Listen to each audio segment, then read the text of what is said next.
ఎగురెగురు పై పైకెగురు పక్షిరాజు వలె రెక్కలు చాచి ఎగురు ఎగురు. మేఘమొచ్చిన ఉరుమొచ్చిన కరుమపులే కమ్ముకొచ్చిన ఆపలేవులే ప్రభు బలముండగా. ఎగురెగురు పై పైకెగురు పక్షిరాజు వలె రెక్కలు చాచి ఎగురు ఎగురు. మేఘమొచ్చిన ఉరుమొచ్చిన కరుమబులే కమ్ముకొచ్చిన ఆపలేవులే ప్రభు బలముండగా. బానిసవు కావు బందీవి కావు సతను చేతి నుండి విడుదల దొరికి స్వేచ్ఛను ప్రభు నీకిచ్చెను. ఈరోజు ప్రశ్న, ఎవరు దేనికి బానిసలు అయిపోయినారు? బానిసలు చేసేది ఎవరో తెలుసా? సైతాను. ఈ లోకాన్ని ఏలుబడి చేస్తుంది సైతాను, వాడి అనుచరులు. వాడికి ఎంత కోపం వచ్చినా నేను ఇది చెప్తాను. ఏం చేయగలడు వాడు? సైతాను బానిసల్ని చేస్తాడు. ఒక్కొక్కరిని ఒక్కో రీతిగా బానిసల్ని చేస్తాడు. ఈరోజు ప్రశ్న, ప్రతి ఒక్కరు నేను దేనికైనా బానిస అయిపోయినా? బానిస బ్రతుకు నేను బ్రతుకుతున్నానా? లేకపోతే దేవుడిచ్చిన స్వేచ్ఛను నేను పొందుకొని పక్షిరాజు వలె ఎగరగలుగుతున్నానా అనేది ప్రశ్న అన్నమాట. పాప బానిసత్వం నుండి ఇంకా ఏ బంధకాల నుంచి, ఏ కట్ల నుంచి విడుదల చేయడానికి యేసు ప్రభు మనందరి నిమిత్తమై ఆయన శాపగ్రాహి అయిపోయినారు. మనకి ఆయన రక్తంలో, ఆయన నామంలో శాప విమోచన, పాప విమోచన, పాప బానిసత్వం నుంచి విడుదల మనకి ఉంది. బాగా అర్థం చేసుకోండి. ఏ బానిసత్వంలో ఈ క్షణాన్న, ఈ దినాన్న మీరు ఉన్నప్పటికీ మీకు విడుదల చేయడానికి యేసు ప్రభువారు సిద్ధంగా ఉన్నారు. మనం ధ్యానించుకున్నాం ఏంటని? ఇరుకు ద్వారంలో ప్రవేశించడి, నాశనంనకు పో ద్వారం వెడల్పు, ఆ దారి విశాలంనై ఉన్నది, దాని ద్వారా ప్రవేశించువారు అనేకులు. జీవంనకు పోవు ద్వారం ఇరుకు, ఆ దారి సంకుచితమై ఉన్నది, దాన్ని కనుగొని వారు కొందరే. నాశనానికి పోయే ద్వారం ఎప్పుడు విశాలంగానే ఉంటుంది. ఎందుకు అది నాశనానికి తీసుకొని వెళ్తుంది? కానీ నిన్ను జీవానికి తీసుకొని వెళ్ళేది సంకుచితంగా, ఇరుకుగా ఉండే మార్గమే. చూడడానికి యేసు ప్రభు మార్గం అనేది జీవ మార్గం అయినప్పటికీ అనేక మందికి ఇరుకు మార్గంగా తోస్తాము. ఇంకా ఇక్కడ చెప్పాల్సింది ఏంటంటే, యేసయ్య అనే వాళ్ళంతా కూడా జీవ మార్గంలోనే ప్రయాణం చేస్తున్నారని కాదు. మీకు అర్థమవుతుందా?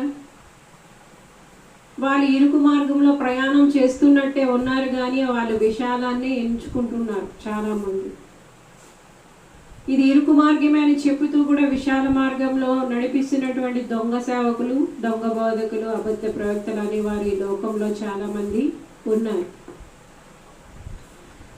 తర్వాత వచనం అదే, అబద్ధ ప్రవక్తలను గురించి జాగ్రత్త పడి, వారు గొర్రెల చర్మములు వేసుకొని మీ వద్దకు వత్తురు, కానీ లోపల వారు క్రూరమైన తోడేళ్ళు. అంటే యేసు ప్రభు నమ్ముకున్న వాళ్ళు, లేకుంటే దేవుని సేవ చేస్తూ ప్రవక్తలని చెప్పబడిన వారంతా మంచివారని కాదు, వాళ్ళంతా జీవ మార్గంలోనే ఉన్నారని కాదు, వారంతా సరైన మార్గంలోనే వెళ్తున్నారని కాదు. మీకు అర్థమైందా? అందుకే మీరు మనుషుల్ని చూడకండి, లేకపోతే సేవకులను, లేకపోతే ప్రవక్తలు అనబడే వారినో వీరిని చూడకండి, యేసు ప్రభుని చూడండి. యేసయ్య మీకోసం ఏం చేశారని చూడండి. సైతాను బానిసత్వం నుండి, పాప బానిసత్వం నుండి మీకు విడుదల చేయడానికి, మనందరికీ విడుదల చేయడానికి యేసు ప్రభువారు శాపగ్రాహి అయిపోయినారు, మరణాన్ని జయించారు, మృత్యుంజయుడిగా లేచారు, తిరిగి వస్తున్నారు, రాబోతున్నారు. అందరూ కూడా ఆయన న్యాయ సింహాసనం ముందు నిలబడాల్సిన రోజు అనేది ఒకటి వస్తుంది. మనం చేసిన క్రియలన్నీ కూడా ఆయన చూస్తూ ఉన్నారు. మంచిదైనా చెడ్డదైనా ప్రతిదీ తిరిగి మీరు జ్ఞాపకం చేసుకోండి. ఈ క్షణంలో, ఈ దినంలో మీరు ఏ బానిసత్వంలో బాధపడుతున్నారు? ఇక బ్యాడ్ హ్యాబిట్సా, లేకుంటే వీక్నెసెసా, బలహీనతలా? మన బలహీనతలు కానీ మన వ్యసనాలు కానీ ఆయన భరించుకున్నాడు. వధింపబడిన గొర్రె పిల్లగా ఆయన భరించుకున్నాడు. కనుక మీరు మనుషుల్ని చూడకండి, అబద్ధ ప్రవక్తల్ని, బోధకుల్ని అస్సలు చూడకండి. వారంట ఎలా ఉన్నారట? గొర్రెల చర్మంలో వేసుకొని మీ వద్దకు వస్తారంట, కానీ లోపల వారు క్రూరమైన తోడేళ్ళు. అలాంటి క్రూరమైన తోడేళ్ళు నమ్మకండి. అలాంటి బానిసత్వంలోకి వెళ్ళిపోయినారా? అబద్ధ ప్రవక్తలు, అబద్ధ సేవకులు, అబద్ధ బోధకులు బానిసత్వంలోకి వెళ్ళిపోయినారా? జీవ మార్గమ తప్పి తిరుగుతున్నారా?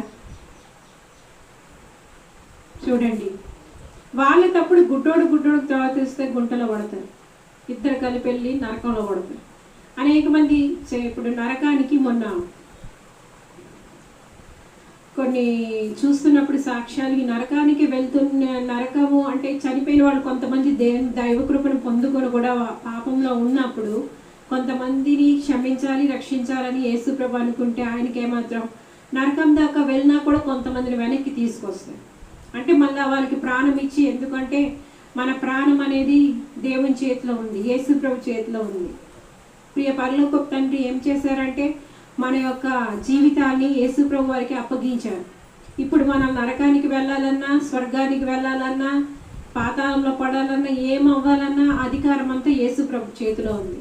ఇప్పుడు మనం నరకం దాకా వెళ్ళినా కూడా ఆ పరిస్థితుల నుంచి లాగాలన్నా, లేకుంటే మొన్న ఏమైందంటే నాకు సడన్గా హార్ట్లో చాలా పెయిన్ వస్తుంది, నాకు చాలా వీక్గా ఉంది.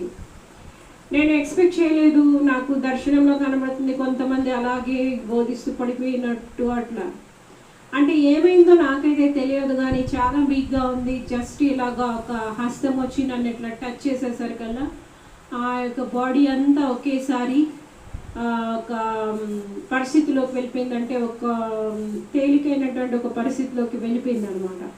సో ఆ టైంలో ఆ వీక్నెస్, ఆ యొక్క హార్ట్లో పెయిన్ అది క్లియర్ అయిపోయింది. అంటే అసలు లోపల ఏంటి ప్రాబ్లం అనేది నాకు తెలియదు, విషయం ఎట్లా ఉండేది నాకు తెలియదు. నిన్న ఏమైందంటే ఏదో విషయంలో నేను ఆయాసపడతా ఉన్నాను దేవుడి మీద, దేవా నేను ఇది అడిగాను ఎందుకు చేయవు, ఇలాగ ఏదో విషయంలో నేను దేవుడితో వాదించుకుంటా ఉన్నాను. ఆ టైంలో నా కంట్లో ఒక నలక పడింది. అంటే దేవుడు మనల్ని ఎలా కాపాడతారో తెలుసా? కంటి దెబ్బలాగా కాపాడతారు. అది వాస్తవం అండి, నాకు తెలుసు ఆ విషయం. నా శరీరంలో ఒక పెయిన్ కానీ, ఒక అనారోగ్యం కానీ, ఒక బలహీనత కానీ ఎప్పుడు ఉండదు, ఏ క్షణము ఉండదు. ఒకవేళ ఉంటే మాత్రం నేను దేవుడిని అడుగుతాను. ఆ నలకతోని నేను గంట సేపు నుంచి బాధపడుతున్నాను. కంట్లో నలక పడిపోయింది, నా కంట్లో నలక పడిపోయింది, తీయవేటి కంట్లో తీయవేటి. నేను దేవుడితో అలాగే మాట్లాడుతూ ఉంటాను, ఇంకా తీయవేటి అనేసి అనుకుంటా ఉన్నా. అప్పుడు దేవుడు, పరిశుద్ధాత్మ దేవుడు నాతో మాట్లాడుతున్నారు కదా, చిన్న నలక పడినప్పుడే నువ్వు అంత బాధపడుతున్నావు, నిన్ను ఎంత కాపాడి రక్షించుకుంటూ వస్తున్నాను, కానీ నా విషయంలో డౌట్ పడి నా మీద ఆయాసపడుతున్నావు కదా నువ్వు అంటే, అప్పుడు నేను పశ్చాత్తాపడ్డాను. నాయన నువ్వు ఏం చేసినా కరెక్టే, నువ్వు ఏం చేసినా మాకంటే ఎక్కువ నువ్వే మంచిగా ఆలోచిస్తావు మా గురించి, నన్ను క్షమించినైనా నేను నీ మీద ఆయాసపడకూడదు అనేసి అనగానే తప్పని నలకపోయిందండి. జస్ట్ సెకండ్స్లో నేను ఎప్పుడు పశ్చాత్తాపడ్డానో వితిన్ సెకండ్లో అక్కడ స్వస్థత అయిపోయింది.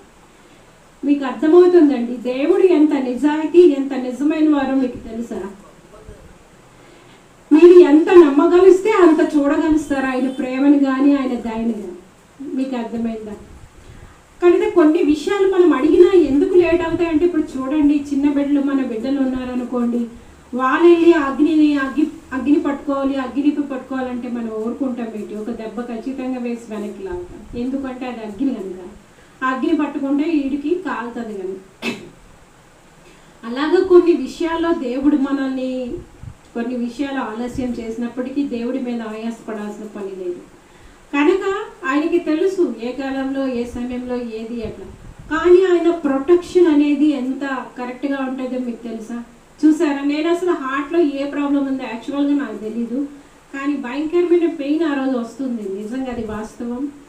తప్పని నాకు తెలియదు. నేను దేవుణ్ణి కూడా అడగలేదు, ఏంటి పెయిన్ ఇంత కంటిన్యూస్గా వస్తుందో అనుకున్నాను తప్ప ఈ యొక్క మరి వెయిట్ లాస్ ప్రాబ్లంలో మరి ఏమైందో తెలియదు. మొత్తానికి ఇలాగా హస్తం వచ్చి ఇలాగా క్లియర్గా టచ్ చేసిందండి, చాలా క్లియర్గా. నేను ఒక తేలికైన ఒక స్టేజ్లోకి, ఒక పరిస్థితిలోకి నన్ను లేపేశారనమాట. ఒక ఒళ్ళంతా జరమని ఒక 20 అది టచ్ అనమాట. అది నాకు తెలుసు, అది ఎప్పుడు నా బాడీలో జరుగుతూనే ఉంటాయి.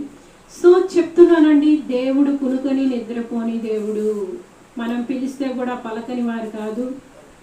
మనం ఏమి ఏడుస్తున్నా, మనం ప్రార్థిస్తున్నా వినలేని వారు కాదు. దేవుడు చాలా స్వచ్ఛమైన వారు, ప్రేమ గలవారు, నిజమైన వారు. దేవుడు అనేది నిజం, కల్పితం కాదండి. దేవుడు నిజం, నిజంగా నిజం.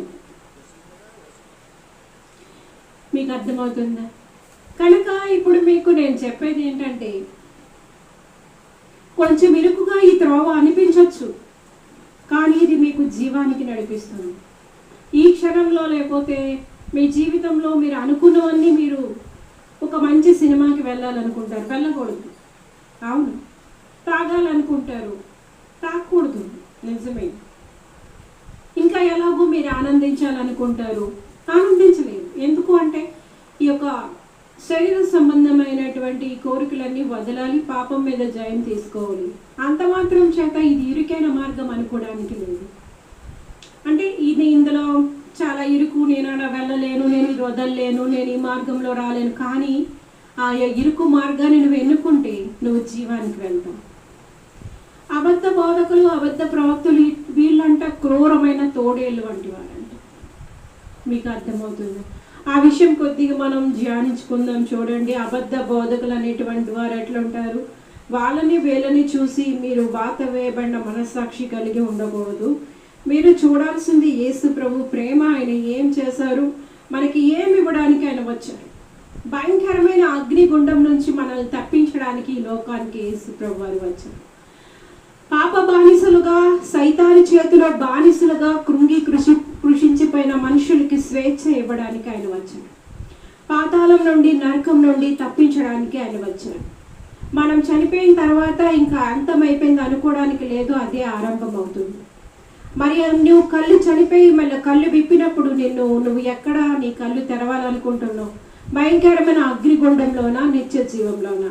అది నువ్వు ఎన్నుకోవలసిన మార్గం ఇప్పుడే ఎన్నుకో. రకరకాలైన ఆలోచనలు కలిగి ఉండకు. నువ్వు జీవ మార్గంలోకి వెళ్ళాలి అంటే, నిత్య జీవాన్ని పొందుకోవాలి అంటే ఈ యొక్క ఆలోచనలన్నీ విడిచిపెట్టు.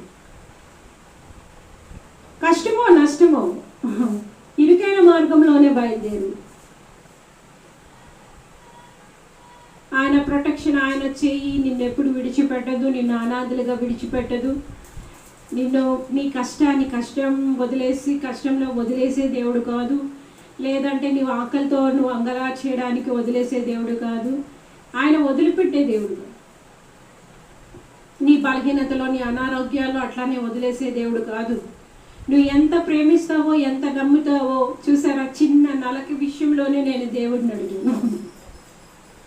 అడుగుతానే ఉన్నా, ఏంటి నాయన ఇంతసేపు నాకు స్వస్థత ఇవ్వవేటి? ఈ నలకతో నేను బాధపడుతుంటే నువ్వు పట్టించుకో. చిన్న నలక పడింది కంట్లో, అంతే, ఇంకేం కాదు అక్కడ. చూసారండి, మనం ఎంత స్వచ్ఛంగా ఆయన మీద ఆధారపడితే అంత స్వచ్ఛంగా ఆయన దగ్గర నుంచి కార్యాలు మనం చూడగలుగుతాం. ఎప్పుడు నేను పశ్చాత్తాపడ్డాను, నాయనా నేను తప్పుగానే ఆలోచిస్తున్నాను, నాకేది మేలో నీకు బాగా తెలుసు, క్షమించిన అయినా అనగానే తప్పు అని లేదండి నలక యాక్చువల్గా. కనుక మీరు బాగా అర్థం చేసుకోండి, నువ్వు పిలవగానే పలికే దేవుడు, నీ పక్కనే ఉండే దేవుడు, ఎల్లప్పుడూ నీలో నివసించే దేవుడు. ఆయన ప్రేమమయుడు, దయామయుడు, కరుణామయుడు. ఎన్నడూ నిన్ను అనాదిగా విడిచిపెట్టారు. మీకు అర్థమైందా? చూడండి, అబద్ధ ప్రవక్తల గురించి మాట్లాడుకుంటున్నాం. మత్తయి 24. అనేకులైన అబద్ధ ప్రవక్తలు వచ్చి పలువురిని మోసపరిచెదరు. చూసారా, అబద్ధ ప్రవక్తలు అనబడే వస్తారని బైబిల్లోనే చెప్తుందండి. వాళ్ళట అనేక మందిని మోసపరుస్తారంట. అట్లాంటి వారిని నమ్మొద్దని చెప్తున్నారు. అక్రమం విస్తరించుట చేత అనేకుల ప్రేమ చల్లారును, అంతము వరకు సహించిన వాడెవడో వాడే రక్షింపబడును. మరియు ఈ రాజ్య సువార్త సకల జనములకు సాక్షార్థమై లోకమందంతటా ప్రకటింపబడును. అటు తర్వాత అంతం వస్తుందండి. లోకాంతం అసలు ఇప్పుడే వస్తుందని చాలామంది చెప్తానే ఉన్నారు.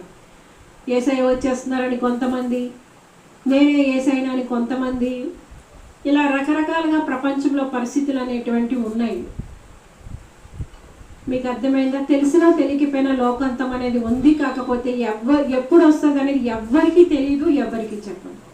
తండ్రికి మాత్రమే తెలుసు. యేసు ప్రభు ఎప్పుడు వస్తారు, ర్యాప్చర్ ఎప్పుడు జరుగుతుంది, అంతం ఎప్పుడు అవుతుంది, తండ్రికి తప్ప ఎవ్వరికి తెలియదు. ఈ అబద్ధ ప్రవక్తలు అనబడేవారు ఇల్లిగోటి ఇది వచ్చేస్తుంది, అలాగో అది వచ్చేస్తుంది, ఇగో రేపు వచ్చేస్తారు, ఎవరు చెప్పారు వాళ్ళకి? క్లియర్గా బైబిల్లో వాక్యం చెప్తా ఉంటే ఎప్పుడు వస్తుందో తెలియదు, సిద్ధపడి ఉండండి, మెలకు కలిగి ఉండండి, సిద్ధపడి ఉండండి అని బైబిల్లో చెప్తే రేపు వస్తుంది, ఎల్లుండి వస్తుంది, ఎవరండి డిక్లేర్ చేస్తారు? ఎవరికి చెప్తారు? తండ్రికి తప్ప ఎవరికి ఆ విషయాలు తెలియవండి. ఇదే అబద్ధ ప్రవక్తలు అంటే వీళ్ళే. మరి వాళ్ళ లోపల క్రూరమైన తోడేళ్ళంట. నువ్వేంటి? నువ్వు సిద్ధపడి ఉండాలి, మెలకు ఉండాలి, బుద్ధిగల కన్యక వలె నువ్వు సిద్ధపాటు కలిగి ఉండాలి. నీ దివ్యలోన ఆ సిద్ధిలో నూనె ఉందా లేదా నువ్వు చెక్ చేసుకోవాలి. ఆత్మచేత నువ్వు నింపబడుతున్నావా? పరిశుద్ధాత్మతో నడిపింపబడుతున్నావా? ప్రతి పాపం మీద జయం తీసుకున్నావా? దేవుడితో నడుస్తున్నావా? ఇది ఇంపార్టెంట్ తప్ప ఆయన వదిలేస్తారేటి? కీర్తనల గ్రంథంలో ఒక మాట, నీ ఆలోచన చేత నన్ను నడిపిస్తావు, తర్వాత మహిమలో నీవు నన్ను చేర్చుకుంటావు. ఆయన ఆలోచన చేత ఆయన చిత్తం చొప్పున నడిచినప్పుడు నీకు భయం ఎందుకు? అందరినీ ఎందుకు భయపెడతావు? నీకు చెప్పారా దేవుడు వచ్చి రేపు వస్తానని? అంతవరకు నువ్వు ఏ పరిస్థితిలోనే సహించుకొని నిలబడాలి. అంతవరకు సహించుకున్న వాడే రక్షింపబడతారు. అక్రమం విస్తరించే చేత అనేకుల ప్రేమ చల్లారిపోతుంది. ఈ దినాల్లో, ఈ చివరి దినాల్లో అసలు ప్రేమ ఎక్కడ కనబడట్లేదు మనకి. ఈ రాజ్య సువార్త సకల జనములకు సాక్షార్థమై లోకమందంతటా ప్రకటింపబడుతుంది.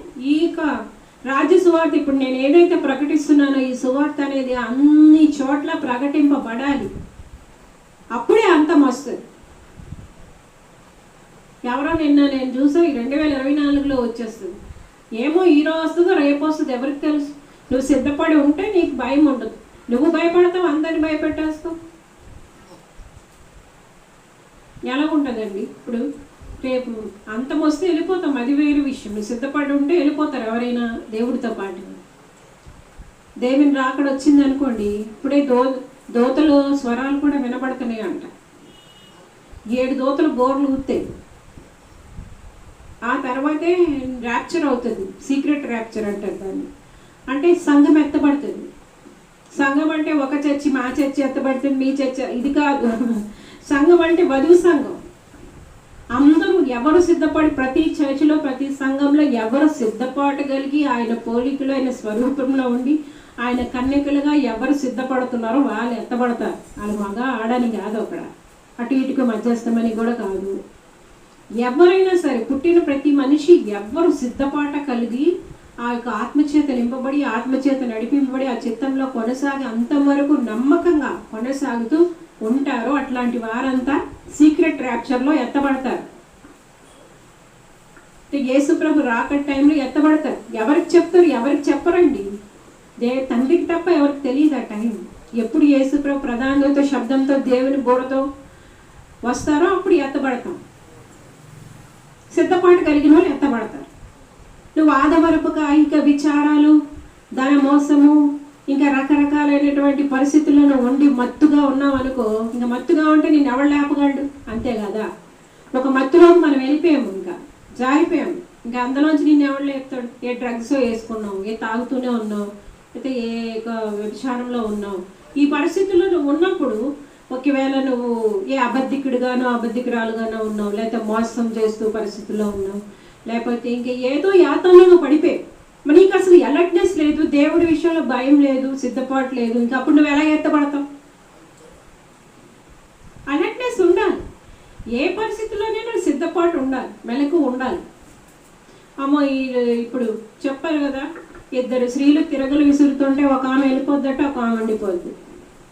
ఇద్దరు భార్య భర్తలు పడుకుంటే భర్త వెళ్ళిపోతాడు, భార్య ఉండిపోతుంది. కారులో ఉన్న డ్రైవర్ వెళ్ళిపోతాడు, కారు ఏమో ఎటు గుర్తొస్తుందో తెలియదు. అలా ఉంటుంది ర్యాప్చర్ అంటే. ట్రైన్లో డ్రైవర్ దేవుడిని నమ్ముకొని సిద్ధంగా ఉన్నాడు అనుకోండి, యేసు ప్రభు రక్షణ అంటే యేసు ప్రభు వచ్చే టైంలో ప్రధాన దూత శబ్దం దేవుని కొరత వస్తారు. ఈ యొక్క భూమి అంతంలో ఆ చివరి నుంచి ఈ చివరి వరకు అందరూ ఎవరు సిద్ధపాటు కలిగి ఉన్నారో భూమి అంతమల్లండి అందరూ వెళ్ళిపోతారు. అంటే ఆత్మ శరీరాలు వాళ్ళకి ఇవ్వబడతాయి. ఇవ్వబడిన వెంటనే వాళ్ళు వెళ్ళిపోతారు, జంప్ అయిపోతారు ఇక్కడి నుంచి. ఎక్కడికి? మధ్యాకాశానికి వెళ్ళిపోతారు వీళ్ళంతా. ఆత్మలు అలా వెళ్ళిపోతాయి అన్నమాట, తీసుకుని వెళ్ళిపోతారు దేవదూతలు.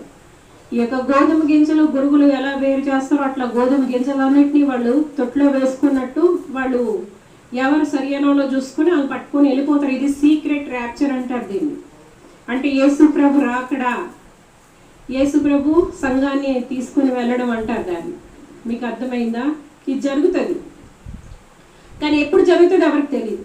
మరి ఎవరు మనుషులు అలా డిక్లేర్ చేస్తారు ఆ విషయం? పలానా రోజు వస్తారు, పలానా సంవత్సరం వస్తారు, 2024 ఉండదు, 25 ఉండదు. ఎవరు చెప్పారండి మీకు? తర్వాత అంతం వస్తుంది, తర్వాత ఉంటుంది 7 ఏళ్ళు శ్రమకాలం ఉంటుంది, 1000 ఏళ్ళ పరిపాలన ఉంటుంది యేసు ప్రభు మీద. చాలా ఉన్నాయి ఇంకా చూడండి. ఇంకా మత్తయి 24:24 అబద్ధ క్రీస్తులను అబద్ధ ప్రవక్తలను వచ్చి సాధ్యమైతే ఏర్పరచబడిన వారిని సహితం మోసపుచ్చుటకి గొప్ప సూచక్రియలను మహత్కార్యములను కనబరిచెదరు. ఈ అబద్ధ క్రీస్తులు అబద్ధ ప్రవక్తలు కొంతమంది ఉన్నారటండి, నేనే క్రీస్తుని బయలుదేరారంట. కొంతమంది సాతాను సంబంధికులు కూడా మేము చెప్పిందే కరెక్టు అంటున్నారంట. ఆ సిలువనేమో రివర్స్లో పెట్టేస్తారు కొంతమంది. ఈ యొక్క విగ్రహారాధన చేస్తున్న క్రిస్టియన్స్, కథలిక్స్ అంతా కూడా మన సైతాన్ సంబంధికులే. విగ్రహారాధన చేయకూడదు యాక్చువల్గా. ఈ యొక్క అబద్ధ క్రీస్తులు అబద్ధ ప్రవక్తలు మేము చెప్పింది, పోప్ ఏం చెప్తే లోకంలో అదే జరుగుతుంది. రోమ్ నుంచి వాటికన్ సిటీలో పోప్ ఉంటాడు, అతడే దేవుడు ఆ రోమన్స్కి, అంటే ఆ రోమన్ క్యాథలిక్స్కి. అతడు ఏం చెప్తే అదే వీళ్ళకి రూల్, దేవుడు చెప్తున్నట్టే ఫీల్ అవుతారు. మరి ఆయన అబద్ధ క్రీస్తులు అనకపోతే ఏమంటారండి? నువ్వు యేసు ప్రభు బోధ వింటావా? నీకు నీ సేవకుడు వాళ్ళు ఏం చెప్తే వాళ్ళకి కొత్త రూల్స్ ఏమైనా, బైబిల్లో ఏమి రూల్ అంటే అదే రూలు. కొత్త రూల్ ఏంటి? కొత్త రూల్స్ ఎక్కడి నుంచి వచ్చి? యేసు ప్రభు ఏం చెప్తే అదే నిజం. మరి నువ్వెక్కడి నుంచి కొత్త రూల్స్ చెప్తావు? విగ్రహారాధన చెయ్యొద్దని క్లియర్గా వాక్యంలో ఉంటే ఆ కేథలిక్స్ అంతా విగ్రహారాధన ఎందుకు చేస్తున్నారు? పోపు దేవుడు అయ్యాడా? అబద్ధ క్రీస్తు అయ్యాడా? అబద్ధ ప్రవక్త అయ్యాడా? ఏమయ్యాడు? పోపు చెప్పిందంతా ఎందుకు వింటారు? మరి నువ్వు ఎక్కడికి వెళ్తావు వాడి మాటలు వింటే? బాగా అర్థం చేసుకోవాలండి, బాగా అర్థం చేసుకోవాలి. దయచేసి టైం ఉన్నప్పుడే రిపెంట్ అవ్వండి. విగ్రహారాధన వైపు వెళ్ళకండి, విగ్రహారాధన చేయకండి. యేసుప్రభు, ఈవెన్ యేసుప్రభు విగ్రహం, మరియ విగ్రహం కూడా పెట్టుకోకూడదు. పోపు అలా చెప్తే నువ్వు పోపును సగం సేపు ఆరాధిస్తావు. అది చేసిందంతా వాటికన్ సిటీలో ఏం చేస్తున్నారండి? విగ్రహారాధన తప్ప. విగ్రహాన్ని ఎత్తి ఊరేగిస్తారు, అలా హృదయం మాత్రం దేవుడికి దగ్గరగా ఉండదు. బాగా అర్థం చేసుకోండి. అబద్ధ క్రీస్తులు అబద్ధ ప్రవక్తలు అంటే సమయం వచ్చింది కనుక చెప్తున్నాను, జడ్జి చేయాల్సినటువంటి అధికారం నాకు లేదు. వాక్యం కనుక వాక్యాన్ని మాత్రమే నేను బోధిస్తున్నాను, నేను జడ్జి చేయట్లేదు. సరి చేసుకోండి దయచేసి. భయంకరమైన అగ్ని నుండి తప్పింపబడండి, విగ్రహారాధనలో ఆపండి. దేవుడిని దేవుడుగా మీరు అంగీకరించండి, రక్షింపబడండి. మార్కు 13:22 చూద్దాం.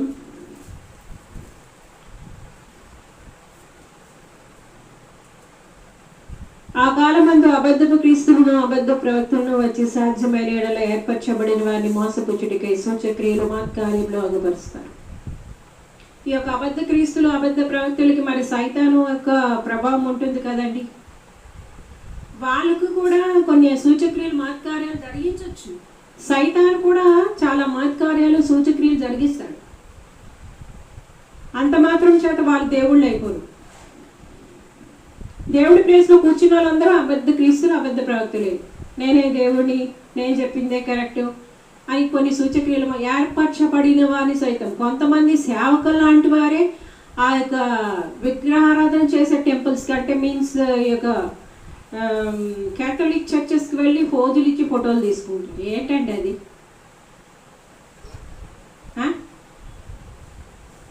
మరి ఏర్పరచబడిన వారు మోసపరచబడ్డం అంటే అదే. మరి నువ్వు వెళ్ళి విగ్రహారాధన చేస్తున్న చోట నువ్వు ఎట్లా వెళ్తావు? ఫోటోలు ఫోజులు ఇస్తావు.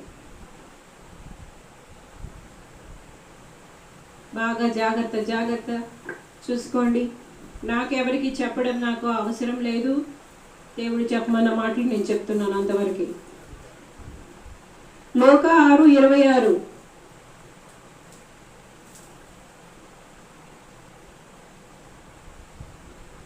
మనుషులందరూ మిమ్మల్ని కొనియాడినప్పుడు మీకు శ్రమ, వారి పితరులు అబద్ధ ప్రవక్తలకు అదే విధంగా చేసిరి.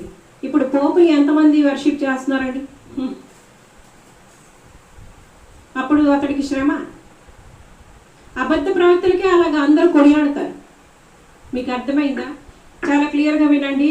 26 మనుషులందరూ మిమ్మల్ని కొనియాడినప్పుడు మీకు శ్రమ. ఇప్పుడు ఉన్నదన్నట్టు ఇప్పుడు నేను ఉన్నానండి, నేను ఉన్నదన్నట్టు చెప్తే నేను ఎవరికైనా నచ్చుతానా? కానీ నచ్చకపోయినా నేను చెప్తాను. ఎందుకు చెప్తాను అంటే దేవుడికి తెలుసు ఆ విషయం. అనేకమైన ఆత్మలు భయంకరమైన అగ్నిలో పడకుండా ఆపడానికి ఒక బాధ్యత దేవుడు నాకు ఇచ్చారు కనుక దానిని బట్టి మీరు ద్వేషించినా దూషించినా నేను చెప్తాను. నన్నెవరు కొనియాడరు. ఎందుకు అంటే దేవుడు ఎన్నుకొని ఏర్పాటు చేసిన ప్రవక్తన కనుక. సో నన్నెవరు కొనియాడరు. అలాగని చాలా మంది చేత కొనియాడబడుతున్నవారు అబద్ధ ప్రవక్తలు అని చెప్తున్నారు. ఇక్కడ అబద్ధ ప్రవక్తలు, అబద్ధ క్రీస్తులే ఇప్పుడు కొనియాడబడుతున్నారు. అబద్ధ బోధకులే కొనియాడబడుతున్నారు. వాళ్ళ విషయం ఏంటో చెప్పరు. అక్కడ యేసు ప్రభు కనబడరు, వాళ్ళే కనబడతారు. క్రీస్తు ప్లేస్లో వాళ్ళే కనబడతారు. నేనే క్రీస్తుని అంటారు, నేనే ప్రవక్త అంటారు. అక్కడ క్రీస్తు గురించి విషయం పక్కన పెడతారు, వాళ్ళే కనబడతారు. వాళ్ళ బొమ్మే మన ముందు ఉంటుంది. అట్లాంటి వారికి శ్రమ అని దేవుని మాటలు సెలవిస్తున్నాయి. మీకు అర్థమైందా? అట్లాంటి వారికి శ్రమ. అనేక మంది ఎవరైతే కొనియాడబడుతున్నారో, అనేక మంది చేత కొనియాడబడుతూ ఉన్నారో అట్లాంటి వారికి శ్రమ. బాగా అర్థం చేసుకోండి. అబద్ధ ప్రవక్తలకి అలాగే చేశారు పూర్వం. ఇప్పుడు ఇర్మియా లాంటి ప్రవక్తలు ఉన్నారు. వాళ్ళు రాజుకి ఉన్నదన్నట్టు, రాజా నువ్వు ఈ పని చేస్తే నువ్వు సస్తావు అని ఎప్పుడైతే చెప్పాడో ఆ ఇర్మియాని తీసుకెళ్లి బండలో పెట్టేసేవారు. ఇర్మియా దేవుడు ప్రత్యక్షంగా దేవుడు ఏం మాట్లాడితే వచ్చి ఇర్మియా మాట్లాడేవారు. రాజైనా సరే భయపడకుండా ఆయన మాట్లాడేవారు. వెంటనే ఆయనకి శిక్ష జరిగేది అక్కడ. మీకు అర్థమవుతుందా? న్యాయము, నీతి, యథార్థత చెప్పే వాళ్ళకి ఎప్పుడు శ్రమ ఉంటుంది. ఇలా చేస్తేనే కరెక్ట్, ఇలా చేయకపోతే తప్పు అంటే ఎవరికైనా నచ్చుతుందా? అవును నువ్వు చేస్తుంది కరెక్టే, నీ దారిలో నేను వస్తానంటే కరెక్ట్గా ఉంటుంది. అవునా? ఈ రాజుకి ఎవరైతే తందాంతాన్ని కొడతారో వాళ్ళని కొనియాడేవారు. ఈ సిద్కియా ఇలాంటి ప్రవక్తలు ఉండేవారా? వాళ్ళు దొంగ ప్రవక్తలు, అబద్ధ ప్రవక్తలు. ఏలియా అసలైన ప్రవక్తే, కానీ ఆయన శ్రమ దినాలనే చూశారు. కానీ ఆయన నోట్లోంచి మాట వచ్చినప్పుడు అది జరిగిపోవడం మనం చూసాం. లోక సంబంధముగా నిజమైన ప్రవక్తలు అనబడేవారు ఖచ్చితంగా శ్రమని అనుభవిస్తారు. ఎందుకు అంటే వాళ్ళు ఉన్నదన్నట్టే మాట్లాడాలి, దేవుడు ఊరుకోలేకపోతే. చూసారా? అబద్ధ ప్రవక్తలనే ఈ దినాల్లో కొనియాడుతున్నారు మనుషులు. అట్లాంటి వాళ్ళకి శ్రమ అని దేవుని మాటలు సెలవిస్తున్నాయి. బాగా అర్థం చేసుకోండి. చూడండి, ఇంకా అబద్ధ ప్రవక్తల గురించి ఇక్కడ ఏం మాట్లాడుతున్నారంటే అపోస్తుల కార్యాలు 13:6 పోపు ఉన్నాడండి, ఎంతవరకు వీళ్ళందరూ వెళ్ళి శ్లాఘిస్తారు, వర్షిప్ చేస్తారు అతడికి? ఎంతవరకు? అతడు బ్రతికున్నంత వరకే కదా. చనిపోయిన తర్వాత అతని పరిస్థితి ఏంటి? ఎక్కడికి వెళ్తాడు? అట్లాంటి పోపులు ఎంతమందో ఈ దినాల్లో నరకంలో ఉన్నారు. వెళ్ళిన వాళ్ళు చూసి చెప్తున్న విషయాలు, వాళ్ళని ఫాలో అయిన సిస్టర్స్, ఫాదర్స్ అందరూ అక్కడే ఉన్నారు. ఆ భయంకరమైన అగ్నిలోకి ఎవరు వెళ్ళకూడదు. చెప్తున్న మాటలు కూడా అదే. చూడండి ఇంకా అబద్ధ క్రీస్తులు ఏం చేస్తారో. అపోస్తల కార్యాలు 13:6.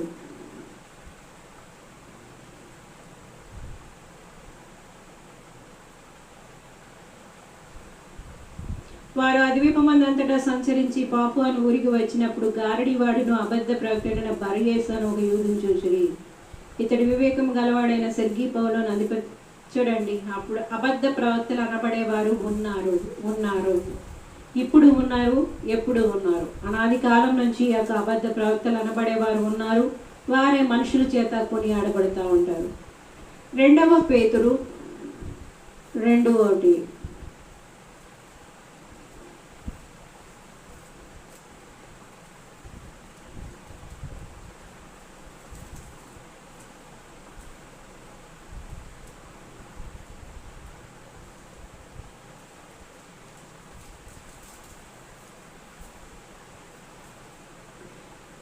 మరియు అబద్ధ ప్రవక్తలు ప్రజల్లో ఉండిరి, అటువలనే మీలోనూ అబద్ధ బోధకులుందరూ. వీరు తమను కొనిన ప్రభును కూడా విసర్జించుచు తమకు తామే శీఘ్రముగా నాశనం కలుగు చేసుకొనుచు నాశనకరమగు భిన్న అభిప్రాయంలో రహస్యముగా బోధించుదురు. చూసారా, అబద్ధ ప్రవక్తలు, అబద్ధ బోధకులు ఉన్నారండి. వాళ్ళు ఏం చేస్తారంటే ప్రభువును కూడా విసర్జిస్తారు, తమకు తామే శీఘ్రముగా నాశనం కలుగు చేసుకుంటారు. అలాగని వాళ్ళు ఏదో ఇక్కడ ఉన్నప్పుడు శ్లాఘింపబడచ్చు, కొనియాడబడచ్చు, కానీ వాళ్ళకి శ్రమ కదా. అవునా? అట్లాంటి ఎంతమంది బోధకులు ఇప్పుడు నరకంలో బాధపడుతూ ఉన్నారు, అగ్నిలో బాధపడుతూ ఉన్నారు. ఈవెన్ మీకు బెస్ట్ ఎగ్జాంపుల్ దేవుడు నాకు చూపించింది కూడా నేను చెప్పాను కదా. మా చిన్నాన్న బోధకుడిగా వేషం వేసుకున్నారు. చివరికి ఆయన పాతాళంలో ఒక చీకట్లో ఆయన రెస్ట్లెస్గా తిరుగుతున్నారని చెప్పాను కదా. సో చూడండి, అది ప్రత్యక్షంగా దేవుడు నాకు చూపించింది. ఆయన భూమి మీద ఉన్నప్పుడు చాలా వేషాలు, ఏదో గొప్ప బోధకుడు, పరలోకంలో బోధ అంతా ఆయన దగ్గరే ఉంది, వాళ్ళ దగ్గరే ఉంది, ఆ ఫెలోషిప్లోనే ఉంది, ఇంకెక్కడా లేదు, వాళ్ళు మాత్రమే పరిశుద్ధులు, వాళ్ళు మాత్రమే పరలోకానికి వెళ్తారు అన్న రీతిలో వాళ్ళు బిల్డప్ ఇస్తున్నారు కూడా. చేసిందంతా ఎలాంటి నిర్వాహకం మీకు చెప్పాను కదా. 8 కోట్లు డబ్బు స్వాహా చేసేసారు. ఫెలోషిప్ అంటే సేవ పేరు మీద మోసకరంగా, అన్యాయకరంగా. చూసారా, నువ్వు అన్యాయమైనటువంటి ఆ యొక్క లోక సంబంధమైనటువంటి పరిస్థితిని విసర్జించవు, నీ జీవితాన్ని, హృదయాన్ని మార్చుకోవు, ఎక్కడా కూడా నీకు ఆ పరిస్థితి కనబడదు. అయినా నువ్వు వేషాలు ఏమని వేస్తున్నావు? పరిశుద్ధుడిగా, పరిశుద్ధురాలుగా చలామణి అయిపోతున్నావా? ఎంతవరకు అది పనికి వస్తుందో ఆలోచిస్తున్నావా? ఎంతవరకు ఈ భూమి వరకే నువ్వు శ్లాఘింపబడతావు. అనేక మంది ఆ డబ్బు కోసం వెనకాల పడి ఆయన శ్లాఘించేవారు, పూజించేవారు, కాలుకి అడుగులు మడుగులు ఒప్పేవారు, ఈవెన్ కాలుకి కూడా దండం పెట్టేసే రకాలు కూడా ఉన్నాయి. వీళ్ళని ఏమనుకోవాలి? అట్లాంటి వాళ్ళని నాకు దేవుడు చూపించినంత వరకు ఆ స్వార్థం, ఆ యొక్క కుళ్ళు, కుతంత్రం, మోసం, వేషం ఏవి మార్చుకోకుండా, హృదయంలో ఏమాత్రం నీకు దైవికమైన ప్రేమ కానీ, దేవుడు అనే పరిస్థితి, ఆ దేవుని పోలిక లేకుండా నువ్వు ఏంటంటే నువ్వే దేవుడు అన్నట్టు భిన్నాభిప్రాయాలు చర్చెస్లో పెడుతున్నారా? చర్చ్ అంటే ఏంటి? క్రీస్తు యొక్క శరీరమే కదా. సంఘం అంటే క్రీస్తు శరీరమే కదా. మరి క్రీస్తు పోలిక అక్కడ ఉండాలి కదా. క్రీస్తు శిరస్సు అయినప్పుడు సంఘం అనేది క్రీస్తు శరీరమే కదా. మరి క్రీస్తు పోలిక లేకుండా ఆ శిరస్సును వదిలేసి నువ్వే శిరస్సు అయిపోయి భిన్నాభిప్రాయాలు ప్రజల్లో చొచ్చి పెట్టి ఎంతవరకు నీకు పనికొస్తాయి? నువ్వు నాశనం అయిపోతావు, అనేక మంది నాశనానికి తీసుకొని వెళ్తావు. ఎంతో భయంకరమైనటువంటి పరిస్థితి నువ్వు ఎదుర్కొంటావు. మిగతా వాళ్ళని కూడా అలాంటి పరిస్థితిలోకి తోసేస్తావు. ఎంత భయంకరం చూడండి. ఇప్పుడు ఈ దినాల్లో హాస్టర్లకి, ఆ ఫాదర్లకి, ఆ సిస్టర్లకి ఇచ్చినంత గౌరవం, మర్యాద ఎవరికి ఇవ్వరు. కానీ వాళ్ళు ఏం చేస్తున్నారంటే చూడండి, అబద్ధ బోధకులందరూ వీరు తమ్మును కొనిన ప్రభువును విసర్జిస్తారు. వాళ్ళు నువ్వు బైబిల్లో ఏం చెప్తుందో అది నువ్వు విసర్జించేస్తావు. ఇంకా ఏం చేస్తున్నావు? తమకు తామే శీఘ్రంగా నాశనం కలుగు చేసుకొంచు నాశనకరమగు భిన్నాభిప్రాయాలు రహస్యంగా బోధిస్తారు. అంతేనండి, రహస్యం అంతా రహస్యమే, అన్నీ సీక్రెట్సే. ఆ డబ్బు కోసం ఎన్ని రహస్య వేషాలు వేయాలో వేశారు జనాలు. దేవుడు అని పేరు మాత్రం చెప్తారు, భిన్నాభిప్రాయాలు రహస్యంగా దూర్చేస్తారు. వాళ్ళే దేవుళ్ళుగా కూర్చుంటారు,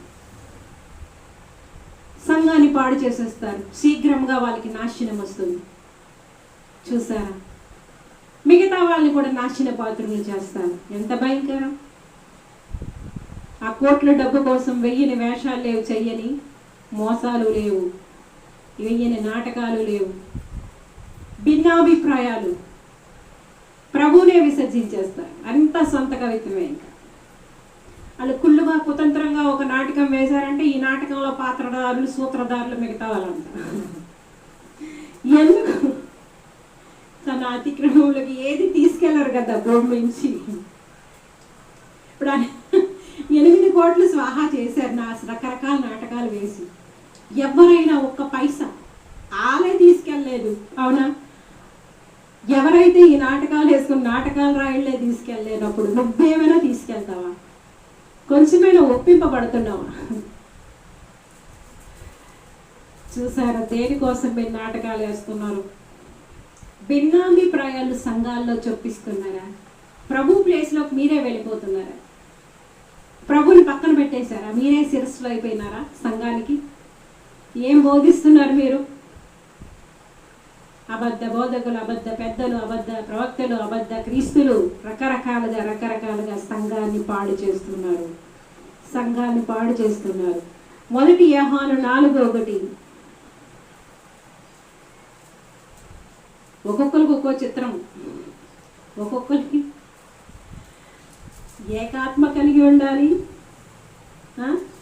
ఏకబోధ కలిగి ఉండాలి. మరి రకరకాల చిత్రాలు ఎక్కడి నుంచి వస్తున్నాయో తెలియదు సంఘాల్లోకి. ఎవరికి తోచిన చిత్రం వాళ్ళు చిత్రిస్తున్నారు.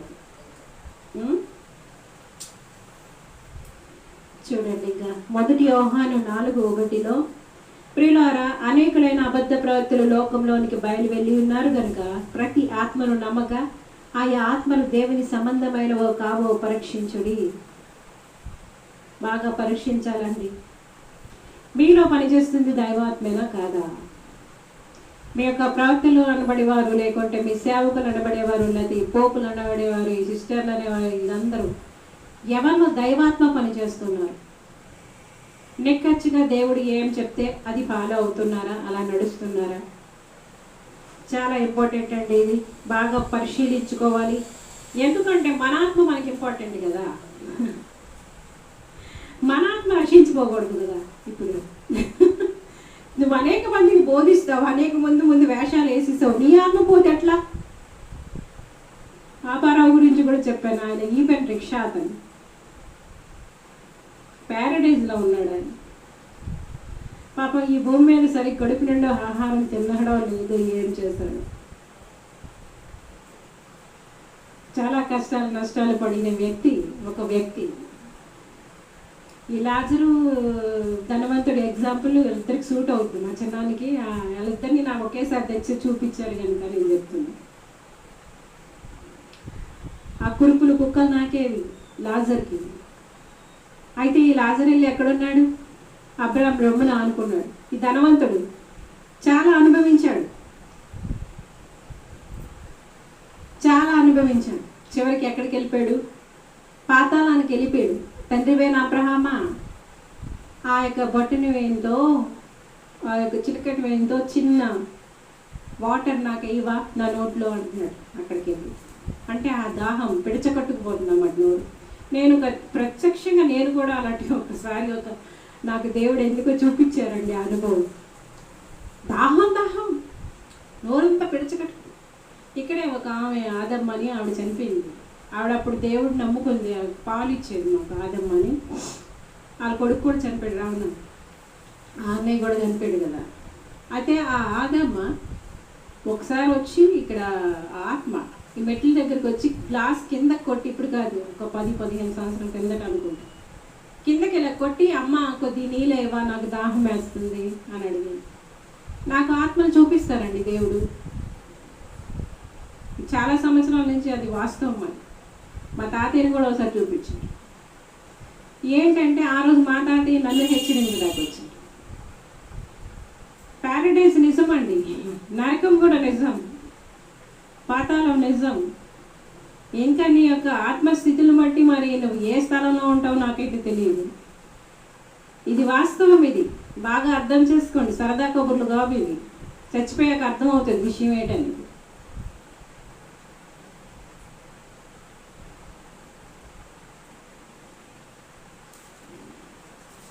జాగ్రత్త జాగ్రత్త. ప్రాణం ఉన్నప్పుడే మీరు సరి చేసుకోవాలి. మీ జీవితాలు యేసు ప్రభువుకి అప్పగించుకోవాలి. భయంకరమైన అగ్నిగుండం అనేది ఉంది. ప్రకటన 16:13. ఏదో టైం అయిపోతుందిలే, ఏదో అయిపోయింది, ఇంకా చచ్చిపోతాం, ఇంకా వెళ్ళిపోతాం కాదు. భూమి మీద ఉన్నప్పుడే ఇంత గొప్ప రక్షణ నిర్లక్ష్యం చేస్తే ఎలా తప్పించుకుంటావు? ప్రతిరోజు నీకు మాటలు వినబడుతున్నాయి, సువార్త ప్రకటింపబడుతుంది, రక్షణ సువార్త నీకు ప్రకటింపబడుతుంది, నాకు కాదులే అనుకుంటున్నావా? 16:13. మరియు ఘట సర్పము నోట నుండి, క్రూర మృగము నోట నుండి, అబద్ధ ప్రవక్త నోట నుండి కప్పల వంటి 3 అపవిత్రాత్మలు బయలువెడలుగా చూస్తారా? అపవిత్రాత్మలండి, తప్పులు అబద్ధాలు చెప్తున్నారు. యేసు ప్రభు దేవుడు కాదంటారు, రక్షకుడు కాదంటారు, చనిపోలేదంటారు, ఎక్కడికో వెళ్ళిపోయారంటారు, ఏదో చెప్తారు. ఇవన్నీ ఎవరు చెప్తారు తెలుసా? అపవిత్రాత్మలు, సైతానాత్మలండి. చూసారా? అబద్ధ ప్రవక్తల నోట్లోంచి, ఘట సర్పం నోటి నుండి, క్రూర మృగం నోటి నుండి, ఇవన్నీ సైతాను ప్రతిరూపాలు అన్నమాట. ఈ అబద్ధ ప్రవక్తలు, అబద్ధ క్రీస్తులు, అబద్ధ బోధకులు మీకు అబద్ధాలు చెప్తున్నారు అంటే, ఇది దేవుడు అంటారు, అది దేవుడు అంటారు, ఇది ఇక్కడికి వెళ్ళంటారు, అలా అది చెయ్యి అంటారు, ఇది చెయ్యి అంటారు. ఇదంతా అపవిత్రాత్మలు చెప్తారు. చేయొద్దండి దయచేసి. మీ ఆత్మల నాశనానికి పంపించుకోవద్దు. మారు మనసు పొందుకోండి, రక్షణ పొందుకోండి, యేసు ప్రభువుని రక్షకుడిగా అంగీకరించండి, అగ్ని నుండి తప్పింపబడండి. మీకు అబద్ధాలు చెప్తున్న వాళ్ళందరూ అబద్ధాల ప్రవక్తలు, అబద్ధ ప్రవక్తలు, అబద్ధ బోధకులు. వాళ్ళ హృదయాల్లో ఏం పని చేస్తున్నారు? అపవిత్రాత్మలు, సైతాన్ అనుచరులు. ఎవరేం చెప్తే అది వినకండి దయచేసి. ఆత్మను రక్షించుకోండి.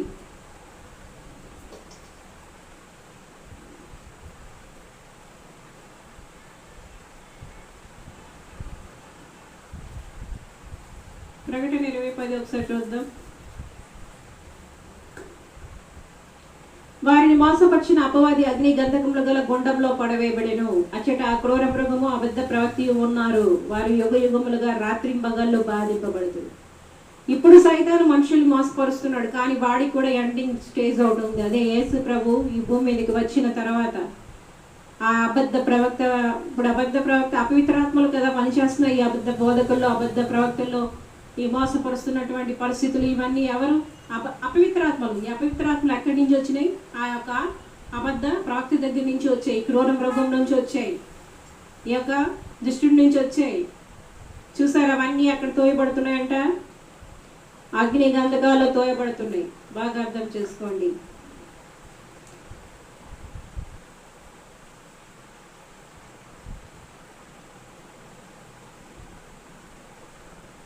చూసారా? వారిని మోసపరిచిన అపవాది అగ్ని గంధకములు గల గుండంలో పడవేయబడెను. అచ్చట క్రూర మృగము, అబద్ధ ప్రవక్త ఉన్నారు. వారు యుగ యుగములు రాత్రింబగళ్ళు బాధింపబడతారు. ఆ చోటికి మీరెందుకండి వెళ్తారు? ఎవరు వెళ్ళకూడదు ఆ చోటుకి. అది ఆ అపవాది ఇప్పుడు అందరినీ మోసపరుస్తున్నాడు. అపవాది వాడు వెళ్ళాలి, వాడు అనుచరులు వెళ్ళాలి. ఇక అబద్ధ ప్రవక్త, క్రూర మృగం ఇవి వెళ్తాయి తప్ప మనుషులు ఎందుకు వెళ్ళాలి? మీ ఆత్మను మీరు రక్షించుకోరా? యుగ యుగాలు బాధింపబడే అగ్నిలోకి వెళ్తారా? అగ్నిగుండంలో త్రోయబడతారా? చాలా భయంకరం అండి. ఇప్పుడు భూమి మీద ఉన్నప్పుడు మనం ఒక అగ్గిపుల్లతో గీసుకొని అంటించుకోండి, ఎట్లుంటుంది? చనిపోయాక కూడా అదే సేమ్. ఎందుకంటే లోపల ఆత్మలు కూడా అలాగే అక్కడ ఎక్స్పీరియన్స్ అవుతాయి. ఇప్పుడు ఇక్కడ శరీరం ఉంది, ఇది శరీరం ఆత్మకి కప్పబడి ఉంది. ఈ శరీరం నాశనం అయిపోయిన ఆత్మ సేమ్ అలాగే ఉంటుంది. ఈ ఫీలింగ్స్, ఈ భూమి పరిస్థితి అంతా గుర్తుంటుంది ఆత్మకి. ఆత్మలు అలా యుగాలు కాలాలి. ఆ ఆత్మనే తప్పించుకోండి అంటున్నాను. అగ్ని నుండి తప్పించుకోండి. తప్పించుకోవడానికే ఈ దినాల్లో నాలాంటి వాళ్ళు దేవుడు లేపుకొని మీతో మాట్లాడుతున్నారు అంటే మీ ఆత్మలు అగ్ని నుండి తప్పింపబడాలి. అగ్నిగుండంలోకి వెళ్ళకూడదు. అపవాది వాడి అనుచరులు వెళ్ళాలి. అబద్ధ ప్రవక్త ఈ క్రూరమృగం వెళ్ళాలి.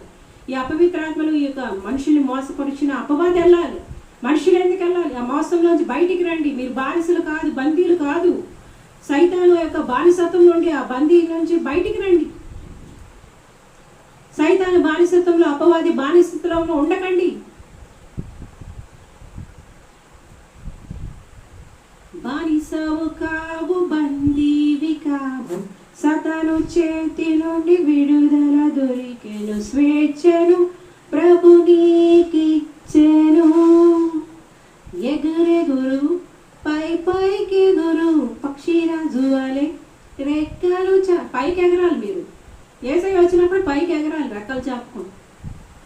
యెహోవా కొరకు ఎదురు చూచువారు నూతన బలం పొందుకుంటారు. పక్షి రాజు వలె రెక్కలు చాచి పైకి ఎగురుతారు. అలా పైకి ఎగరాలి. మీరు ఎక్కడ ఎగురుతున్నారు? మీరు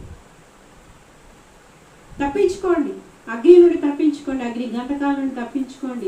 యుగాలు బాధింపబడతారు. అక్కడ ఆత్మ బాధింపబడతారు. మీ ఆత్మను తప్పించుకోవడానికే, స్వేచ్ఛనివ్వడానికే, బానిస బతుకు నుండి, దుష్టుని యొక్క కబంధ హస్తాల నుంచి, అపవాద తంత్రాల నుంచి, వాడి మోసాల నుంచి, అబద్ధ బోధకులు, అబద్ధ ప్రవక్తలు అనబడే వారి ఉచ్చుల నుండి విడుదల చేసి స్వేచ్ఛనివ్వడానికి, నిత్య జీవాన్ని ఇవ్వడానికి ఇరుకు మార్గంలో ప్రవేశించండి అని ప్రభు పక్షముగా మిమ్మల్ని బ్రతిమలాడుకుంటున్నాను. యేసు ప్రభు వారు అందుకే వచ్చారు. మనకి విడుదల చేయడానికే వచ్చారు. మనల్ని రక్షించడానికి ఆయన ఈ లోకానికి వచ్చారు. బాగా అర్థం చేసుకోండి. తప్పుడు మాటలు మీకు యేసు ప్రభు గురించి చెప్తున్నారా? వారు అబద్ధ బోధకులు. తప్పుడు మాటలు యేసయ్య గురించి చెప్తున్నారా? అబద్ధాలు చెప్తున్నారా? వాళ్ళ అబద్ధ ప్రవక్తలు. యేసు ప్రభు గురించి ఎవరి తప్పులు చూసారా? ఎవరు అంటే యేసు ప్రభు పరలోకం నుంచి రాలేదని, ఆయన మరణాన్ని తిరిగి జయించలేదని, ఇవన్నీ చెప్తున్న వాళ్ళందరూ అబద్ధ బోధకులు. ఆయన రక్షకుడు కాదని అబద్ధ ప్రవక్తలు. వాళ్ళు వారి బంధకాల నుంచి విడుదల పొందుకోండి. ఎజెకియెల్ 22:27 ఒకసారి చూద్దాం.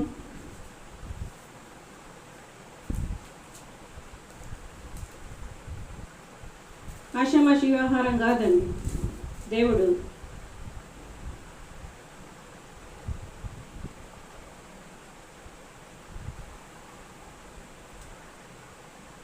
ఎజెకియెల్ 22:27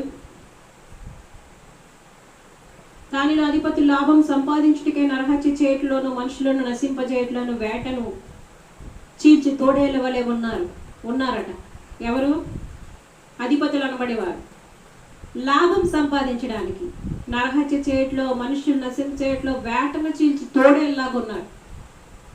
డబ్బు సంపాదన కోసం అండి. ఈ అబద్ధాలు, అబద్ధ నాటకాలు ఇవన్నీ డబ్బు సంపాదన కోసం. వాళ్ళు వేటను చీల్చి తోడేళ్ళు, వాళ్ళకి ఒక వేట దొరికింది ఆ తోడేళ్ళకి, ఆ చీల్చే తోడేళ్ళలాగా ఉన్నారు. అట్లాంటి అబద్ధ బోధకులతో, అబద్ధ ప్రవక్తలతో జాగ్రత్తగా ఉండాలి. వేటను చీల్చే తోడేళ్ళలాగా ఉన్నారా బోధకుల్లారా?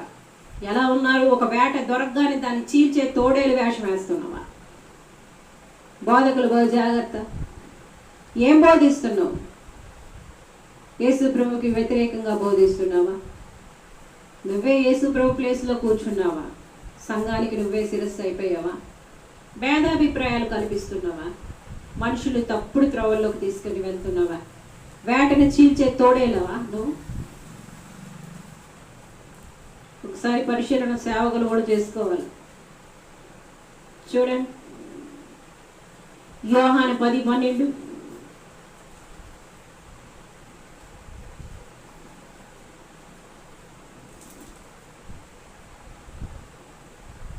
10:12 జీతగాడు గొర్రెల కాపరి కాడు గనుక గొర్రెలు తనవి కానందన తోడేలు వచ్చుడు చూచి గొర్రెలను విడిచిపెట్టి పారిపోను. తోడేలు ఆ గొర్రెలను పట్టి చెదరగొట్టును. జీతగాళ్ళు అంటే డబ్బు కోసం పని చేసేవాడు, దేవుడి కోసం కాదు. కానీ యేసు ప్రభు మంచి కాపరి అయిన ఆయన పోలిన వారంతా మంచి కాపరులుగానే ఉంటారు. తోడేలు వచ్చి చీలుస్తూ ఉంటే గొర్రెపిల్లని పారిపోతాడు జీతగాడు, కానీ నిజమైన కాపరి అట్లా వెళ్ళరు. మన మంచి కాపరి యేసు ప్రభు. తోడేలు లాంటి అపవాది చేతులు, అట్లాంటి మనుషుల చేతుల్లోంచి విడుదల చేయడానికి యేసు ప్రభు వారు సిద్ధంగా ఉన్నారు. వేటను చీల్చే తోడేల్లాగా ఉన్నావా? నీ పరిస్థితి ఏంటి? మంచి కాపరిలాగానే ఉన్నావా?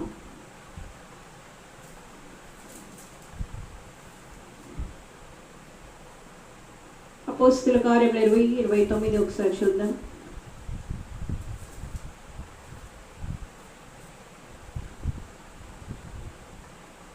నేను వెళ్ళిపోయిన తర్వాత క్రూరమైన తోడేళ్ళు మీలో ప్రవేశించునని నాకు తెలియదు, వారి మందను కనికరింపరు. కనికరం లేకుండా ఉన్నావా? ఎంతసేపు నీ లాభమే, ఎంతసేపు నీకు ఒక ఎర దొరికిందంటే తోడేళ్ళలాగా పట్టి పీడిస్తున్నావా? నీ సంఘంలో ప్రజల్ని ఎట్లా ట్రీట్ చేస్తున్నావు? ప్రేమగానే చూస్తున్నావా? ఏమాత్రం కనికరం లేకుండా ఉన్నావా?